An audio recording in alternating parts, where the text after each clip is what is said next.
Hello and welcome back to the Heroic Journeys podcast, Leveling Up with Chantel and Tamara. And our episode today is going to be about reframing resolutions, a vision for the new year. So we are coming up to the end of 2022. Yeah, only a few days left. And we wanted to get you thinking a little bit about how you might reframe the way you enter the new year.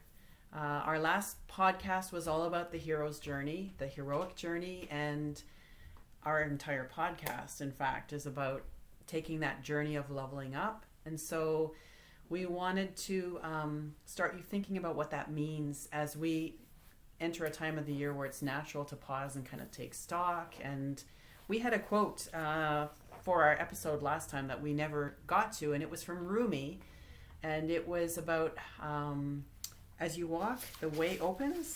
As you walk out on the way appears. Yes. And so we wanted to sort of get you thinking about how we can take those steps and set out intentionally so that when the way opens before us, it's the way that matches our intentions, our highest intentions for ourselves. Yeah. And we took a course this year from William Whitecloud, which really helped us in that. And the writing out of intentions or goals and how you word it in a certain way, like I choose the end result of. And to me, I feel like that was so powerful. Yeah, and that idea of just connecting with what resonates. So you love the word resonance. What resonates inside and really feels like this is me, this is who I want to be. And it doesn't limit, what can show up in our lives. My daughter recently found a new job, and she had, a vision board where she had pictures of the things that she wanted to do, and she didn't know how it would show up, but it showed up in a way better way than she could have ever specified. Right. And I think that's the thing about vision versus resolutions, right? Because we fall into this trap of, it's New Year's, got to make resolutions. And the problem with resolutions is that they're way too small for us usually. And they're usually for other people. Yeah. Like, I want to look skinny because blah, blah, blah, instead of I want to be healthy. They're usually based on how other people see us and how we want other people to see us. And, it's a game of manipulation that we have with ourselves and others rather than going for the big vision of what our soul is calling us to be. It's like, how am I going to make myself more acceptable, more attractive, more powerful, so that other people will approve of me, admire me more. Mm-hmm. It's such a small game. Yeah, and I've been listening to Amanda Flaker, and she always talks about how we've been raised to want to be good, always do the right thing. Well, throw that out the window. There is no right thing. Like, there's just different options, different choices, and ends up in different opportunities, and they all have a lesson. Mm-hmm. Like, it's not, people waste so much of their life trying to impress other people or be right or be good when the things that we've been taught are right or good are not necessarily the case. Right. And I think the key for recognizing that is when you are thinking about something to form a resolution on, and there's a should in there somewhere. I should lose 10 pounds. I should go to the gym. I should visit this person more. And what kind of resonance does that have? Like, well, how does that feel? That feels very heavy to me. Right. And the resolutions or the visions, intentions that we set, we want them to feel light. And what we really want, it's all about, when people come to therapy, right? It's usually like they're going down the sad road or telling their sob story of what they don't want. And some people, including myself, can get so wrapped up in it, so stuck in that victim mentality. And the coaching world is more like, what do you want? Most people have never even thought about stepping into that circle. Well, that makes me think of Martha Beck, who's one of my favorite coaches, life coaches. And her most recent book is called The Way of Integrity, and I love the way that she defines integrity. She talks about flying on an airplane, and that in order to get from point A to point B on an airplane, everything has to be in alignment. And so, the airplane mechanics all have to be in working order. The instruments are all calibrated correctly. The the people in the cockpit know their roles and know what they're doing. And so everything has to come together into this integrity. And if anything is out of integrity, then there's going to be real trouble keeping that plane in the air. And getting to your destination, which reminds me of the William Whitecloud thing. How can you get to your destination with your GPS if you don't have a starting point? And so many people refuse to even look at their starting point. Yeah. And the problem is that a lot of us don't know our destination. Well, what do I want to do with my life? I'm still trying to figure that out. You hear that so often. But, as Rumi says, the way, if you start walking, the way opens. And so getting in touch with your own integrity, with your own vision, opens up your road in front of you. And it's not, I have a son who's in first year university, and he tends to be a far ahead thinker. And so he'll get into these questions of, yeah, but what do I need to, where do I need to be 3 years from now with my courses or whatever? And I keep telling him, what's pulling you now? What's calling to you now? Follow that thing and the way will open. Yeah, I wrote in my kid's high school yearbook when she graduated. It's like, just keep following your heart song. Like, it's what we've been saying all along. There's that inner compass. If you watch the movie Soul, you'll really understand it more. It's just really what is your soul calling you towards, or what is your North Star? Yeah. And I think of, like, for me, The Wizard of Oz is a huge example. We talked about the hero's journey, and The Wizard of Oz is a perfect hero's journey story. But what I love about the hero's journey is that Dorothy, so first of all, she arrives in Oz, and then she is shown the yellow brick road to find her way, because her heart's desire is to get back home. And so the yellow brick road it's the way that calls her forward. But along the way, she connects with her mind, so that's the scarecrow. She connects with her heart, which is the Tin Man. She connects with her courage, which is the lion. And so all of these parts of her are brought into alignment. And by the time she gets to Oz, to the Emerald City, she's that much more powerful and sovereign in her own self than she was at the beginning of the journey. Yeah. And so Tamara has found this, this way that we can do that too, and found a bunch of questions, which really excited me and my daughter when I asked her yesterday. And yeah. So, yes, we want to guide you through a bit of a 5-facet review, and this is all about that integrity and getting the different facets of yourself into integrity and alignment with each other, because we are multifaceted, multidimensional beings. And we were just talking a moment ago, about this idea of being divided against yourself. So we have a body, we have a mind, we have a heart, we have a soul, and then spirit is kind of the overarching energy, or that whatever it is that connects us all together, that our purest form of light. Right, from our original source.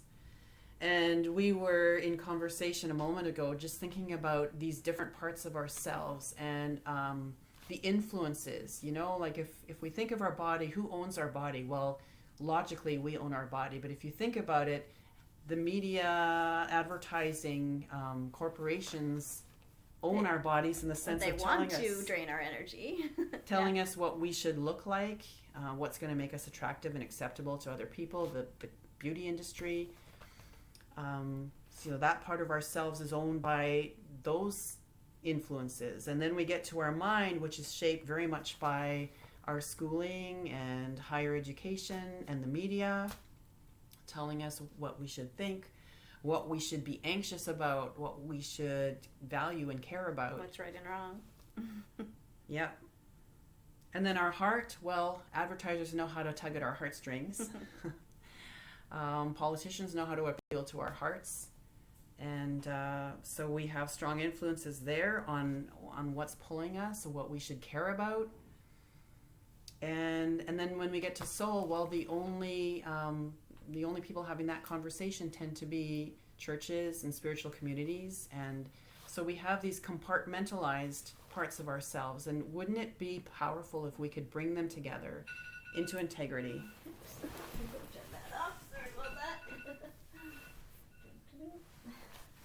Okay, where were we? So We have a sort of a template.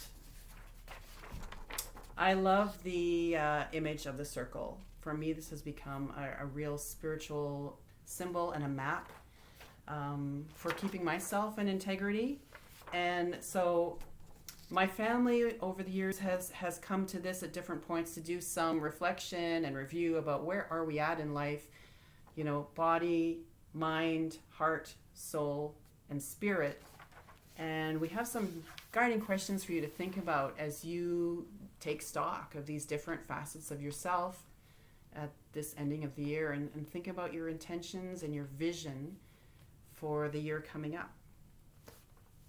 And will we have a place for them to access this online? We'll put a link. Yeah, we'll put a link. I have a blog that will also talk about this, and there will be hopefully an image of the template in there, and all of these questions will be in there as well, so you can access that. Yeah, so which one should we start with? Oh, let's go from east, from the mind. Okay. This is how we always move around the circle, because the sun rises in the east, right? And so... Sounds like a good plan to me. So first question would be, is my mind getting exercise through exposure to new ideas and learning? Am I stuck in negative patterns of thinking, blocking my growth? Am I feeding my mind in unhealthy ways? Am I spending too much time in my head, neglecting other parts of me? What are my goals for learning, challenging unhealthy thought patterns, or giving my mind a rest? And my favorite question of all, if my mind were a room, how would I decorate it? So Chantal and I spent some time going through this process ourselves, and I don't know, what are a couple of points that you had around the mind quadrant? It was really interesting what came up when I closed my eyes and I thought of, if my mind was a room, how would I decorate it? And I had two different sides of like my left and my right, and they even had music to go with them. Oh wow! Like one was like really pastel and really like calm and all that, and the other one was like let the boom boom bass it, and it was all fluorescent colors, and I was just like, wow, well, isn't that interesting?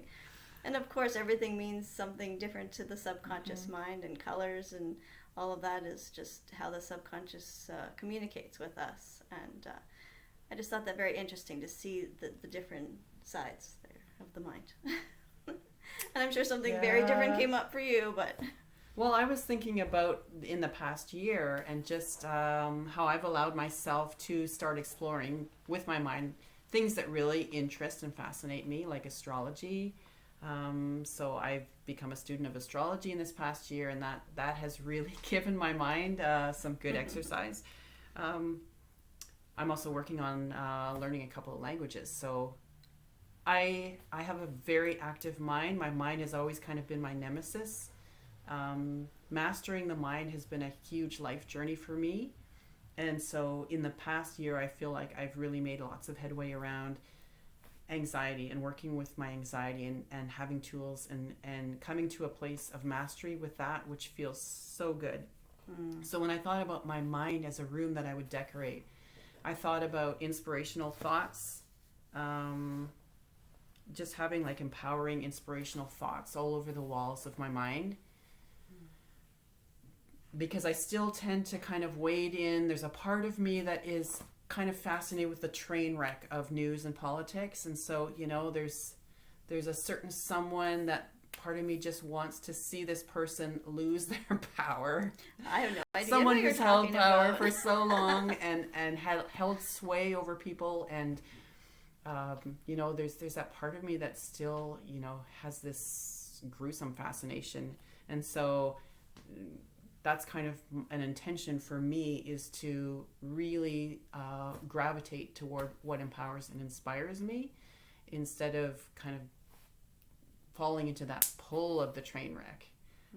Because as things unravel and our society shifts, we're in a stage where things are shifting and changing, and there's going to be a lot to feel anxious about if we choose to get pulled into that story. Yeah, setting our resonance is such a huge thing for the mind too.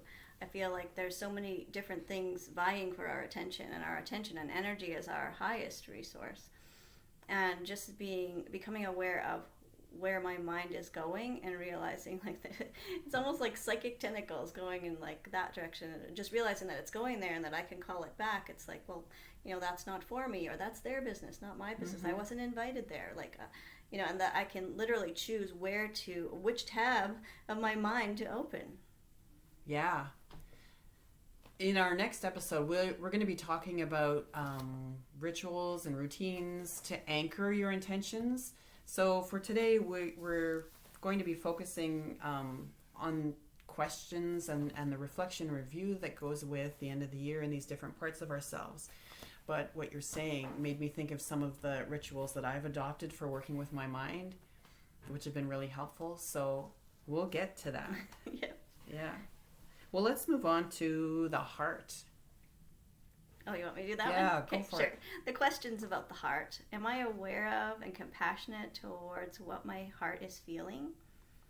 Am I giving the care and energy that I want to be giving to my relationships? Do I listen to the wisdom of my heart in the decisions that I make? Is my heart open to the people that I encounter around me? And what is my heart's deepest desire? And how am I expressing that in my life? Am I connecting to the things that I love and are passionate about? And if my heart was a song, what would the lyrics be? I always love that last question. It's so like metaphoric and stuff. Well, that other question, it reminded me of Sonia Choquette. She says when people are depressed, often it feels like their spirit has left their body, and that they can call their spirit back into their body by listing the things they love. I mean, I'm going to repeat that every episode if I can, because it's such a good lesson. Well, and you have talked to me about the Heart Math Institute, and I just read the other day that the heart has 60 times more electromagnetic energy that it gives off than the brain. And we tend to be so brain and mind focused that we don't know how necessarily to drop into our heart. And it's a funny thing, if you go to make a decision, you get this T-chart of pros and cons, and this tends to be the way we make decisions now. What are the pros? What are the cons? Well, if you just drop down into your heart, maybe that's the shortcut. Maybe your heart actually knows, and you don't have to go into that whole mental exercise. I've heard of public speakers too, when they feel super nervous and think that they have to get everything right from their head, right? And then they step on stage and literally put their hand to their heart and start speaking from their heart. Then all the worries kind of melt away, and they can actually let something flow. Yeah. So when you connected with your heart, what were some of the things that came out of that? Oh, a lot. I made a lot of lists about what I'm passionate about, and music definitely came to mind. And so I love that last question about if my heart was a song, what would the lyrics be? And the songs that came to mind was Brighter Than the Sun, and Unwritten by Natasha Bedingfield. Yeah. I love the idea of being limitless and bright. Yeah, and what about you? What lyrics came to mind for you? It wasn't necessarily song lyrics that are out there already, but the words sort of came to me kind of I'm a safe haven and a cheerleader for all who want to live wholeheartedly. And I think that's wholehearted is something that I'm trying to move towards, getting out of my head a little more and into my heart a little more, and being really intentional about connecting with each of my children each week, and reaching out a little more, because I can get really inwardly focused about my world and the things that I'm doing and learning and work and all of that stuff. All right, so the next section, the soul. So the questions under the soul are, am I attending to my inner life, to what my dreams and images are telling me? Do I nurture my soul through creative play, making art, listening to music, reading, poetry, cooking, etc.? Is my outer life in congruence with what I know to be my inner truth? Am I living in integrity with who I know myself to be? Am I in touch with the deepest meaning my soul would have me know and express? And my favorite question of all, if my soul was a treasure map, what could it be leading me to? So what came up for that last question for you? Well, it's funny. I was just thinking as you were reading all those questions that where do we get asked those things, right? Because even if you're part of a church community, those are not the kinds of questions. I mean, we get taught in church communities. We don't often have conversations about what is your deepest longing or yearning, what takes you into the depths of yourself. Mystical writers will write about those things. But what nurtures my soul a lot these days is tarot, working with imagery, because that just takes me into deep reflections of things. What are the themes in my life right now? What do I need to think about? In my reflection, I realized I need to dance a little more.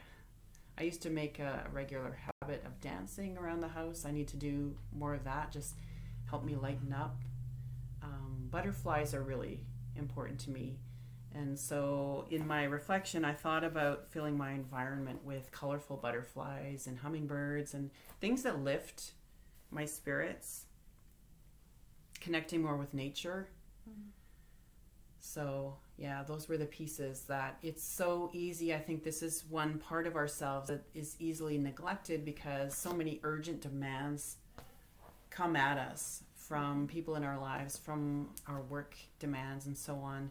It's really, we don't have enough hours in the day, and it's so easy to kind of put my nurturing my soul, kind of put that on the back burner. Empaths tend to do that a lot. Just wake up in the morning and be everyone else's servant and feel like, okay, now I'm right and good. But, I feel like it serves humanity more and serves our families more when we can connect to who we really are, can live through that. So what came up for me with that last question of if my soul was a treasure map, what could it be leading me to? It would actually surprise me. The answer surprised me because that answer did not come from my head.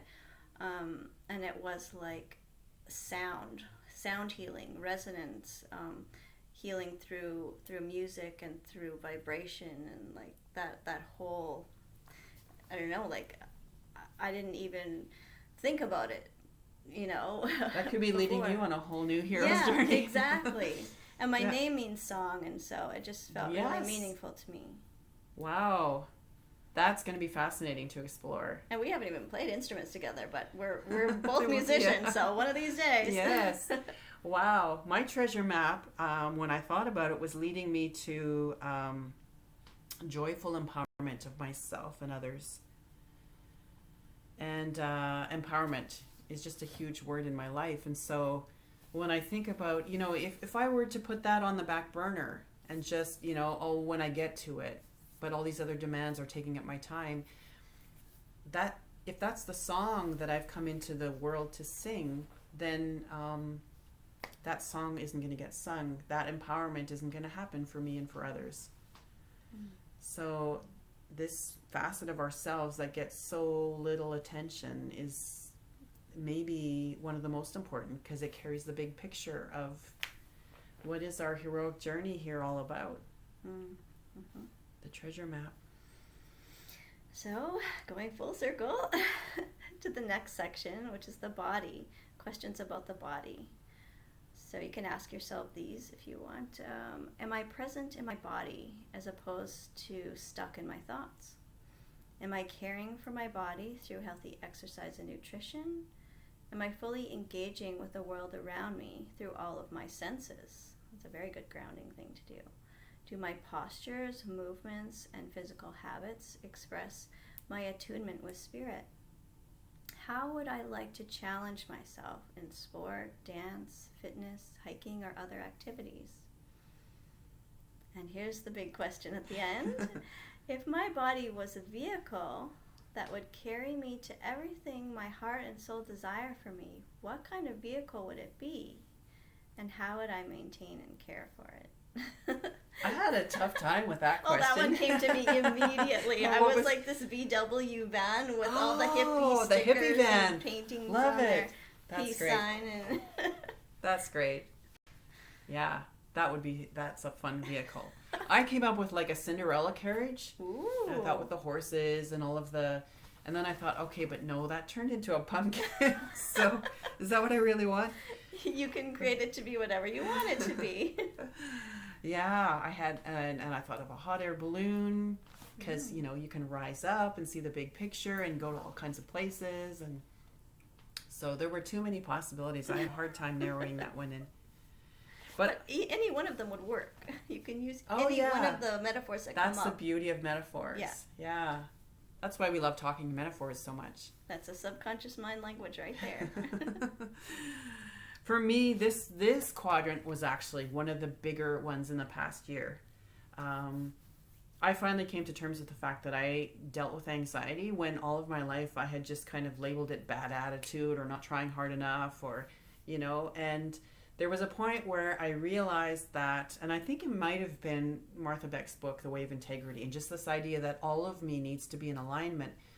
And I was not present in my body. I was not actually being in my body, knowing how to be solid and anchored. And so the past year and a half, actually, I've done a lot of energy work to become present in my body. And wow, has that made a difference. I feel it in my interactions with people. I feel it in the way I approach life, approach my work. It's made a huge, huge difference. So doing this kind of a review can really make you aware of areas of yourself or your life that you didn't even realize needed a lot of attention. I feel like I'm on a similar level as you and with energy work. Like that's where I am. And definitely found myself more in the mind than the body, and want to get more into the body. Yeah. And 'Cause that's how we set our resonance, and that's how we make a difference. Yeah.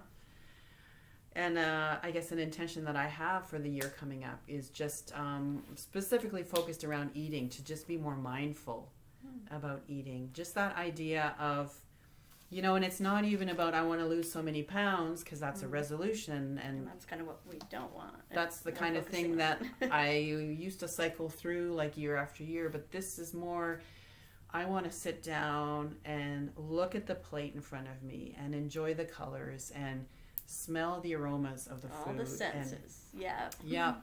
And just smaller forkfuls so that I can really taste and savor the food in my mouth. And You're really being there. You're being. yeah, presence. Mhm. Yeah, beautiful. And the last one? Spirit. Spirit. Here are the questions for that. Do I feel connected to something larger than myself? What inspires me to expand and connect beyond myself? How do I embrace and express my spiritual identity? If I were the purest form of light, what would I shine and illuminate for myself and others? What a cool question. So, did you have an answer? Actually, no. I'm still, thinking that one through. How about you? Did you have an answer come up? Oh, for my that one? answer for that one was just the idea of illuminating for everyone that we are all spirit. You know, and for me that means like even people who think in a polar opposite to me, people who in the past I might have engaged in debate with on Facebook, or people in my environment who are very fundamentalist about their religious beliefs.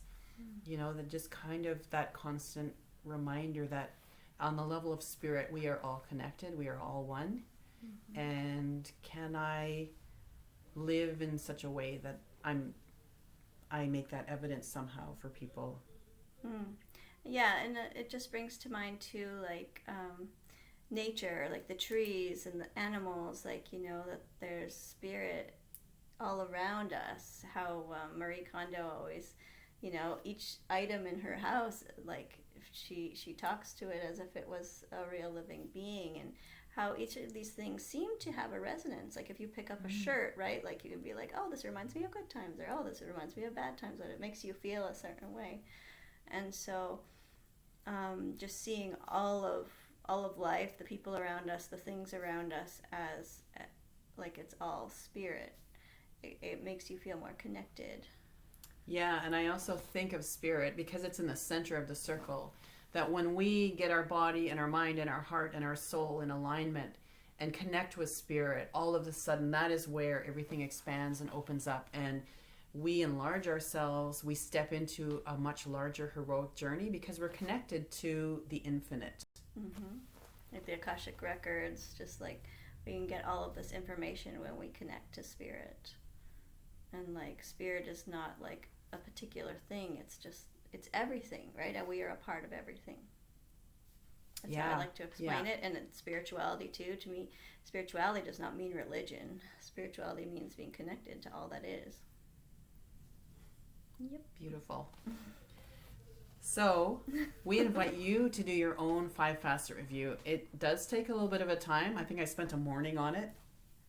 But you could, dip in and do 1 facet a day between now and the new year, and then sort of take stock of, what in that facet, body, mind, heart, soul, or spirit, in the past year, where have you made gains? Where do you want to see yourself grow? And start thinking about your intentions for the new year.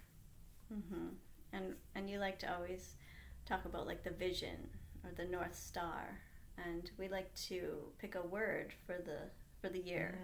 And we've done that in the past, and we want to do it again. So what was your word for this year? What came to mind? I'm still debating a little bit on my word, but the latest word I came up with was emergence. And I want to put audacious in front of that because I love the word audacious. So audacious emergence, and, stop being afraid to show my true colors and who I am, and especially what I'm passionate about.